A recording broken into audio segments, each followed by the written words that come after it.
Bupati Lahat Ciujang didampingi Wakil Bupati dan Sekda melakukan pengecekan terhadap kendaraan dinas yang merupakan aset milik pemerintah Kabupaten Lahat.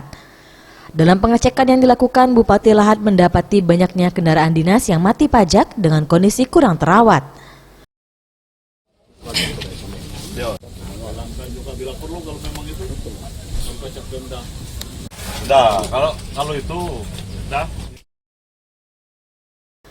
Selain itu, Bupati juga mendapati kendaraan dinas yang tidak sesuai peruntukannya.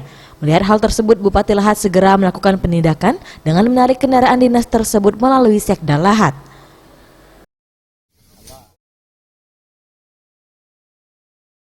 Bupati Lahat Ciujang menegaskan agar kendaraan dinas yang belum membayar pajak tersebut agar segera dibayarkan. Jika tidak, pihaknya akan melakukan tindakan tegas dengan menarik kendaraan dinas tersebut.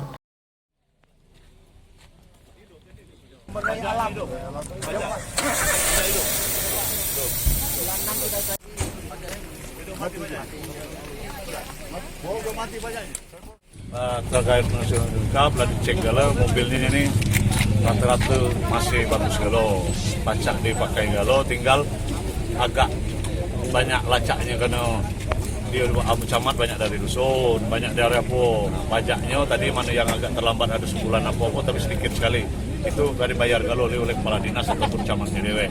Kendaraan dia suruh cepat bayar pajak 2020 cepat yang mana belum bayar, mana yang dia tidak bayar pajak kita tarik mobilnya, berarti dia dah galak mobil 2020 ya 2020.